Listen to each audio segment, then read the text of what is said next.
موحد به بادر انساني، موحد سره به شجاعت وي، بزدله به نه، یریږي به نه.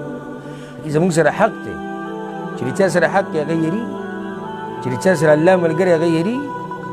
چې څوک الله ورسره دا دعوه کوي چې زه موحد یم او بیا یریږي هم، چېرې کیدای شي دا بابا ماته نقصان راورسوي، کیدای شي دا تعویز ماته نقصان راورسوي که زه د دې کس د دې مرۍ نه کټ کړم، او کیدای شي دا پلانی شي او پلانی شي. نو دی به د خپله دعوه کې دروغجن دی، د صحیح موحد نه دی. ځکه چې مضبوط موحد وي دی د چا نه هېرېږي.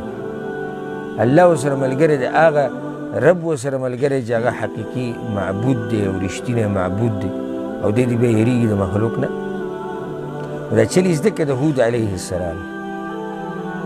په دې خبره ته الله ګواه کوم او تاسو هم ګواه شئ چې ګوره هېڅ کار مې درسره نشته، نه تاسو منم نه ستاسو دا معبودان منم، نه د دوی دا بندګي منم، هېڅ هم نه منم. سبحان الله. ګوره دې بادرۍ ته من دونه سوا د الله نه،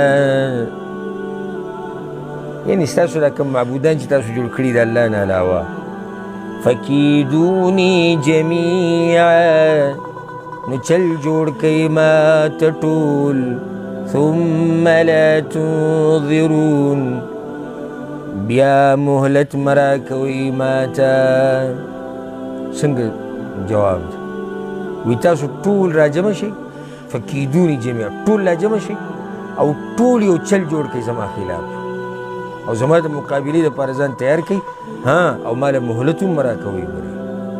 ثم لا تنظرون، راجمع شئ چې څه کولی شي هغه وکئ، او ما له مهلت هم مرا کوئ، پته به مو ولګي. وجه د هود علیه السلام د بادرۍ او د دې خبرو هغه دا ده: إني توكلت على الله ربي وربكم، یقینا ما ځان سپارلی دی په الله باندې چې رب زما دی او رب ستاسو دی. نو چې په الله مې بروسه کړې ده، په الله مې یقین کړی، په هغه ته مې ځان سپارلی دی، نو تاسو خو ما رس تکلیف نشئ راکولی. قرآن په بل ځای کې الله څه وایي؟ ومن یتوکل علی الله فهو حسبه.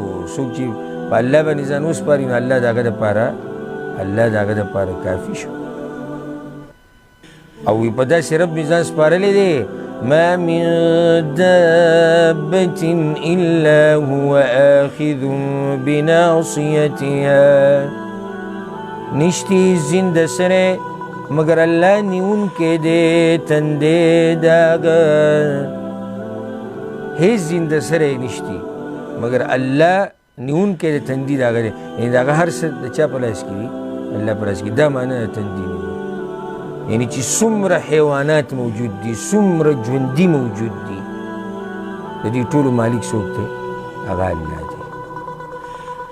نو چې په داسې رب دې یقین وکړو او داسې رب ته دې ځان حواله کړو او داسې رب ته دې ځان وسپارو، نو بیا خو مه هېرېږه، بیا دې نه ځایږه.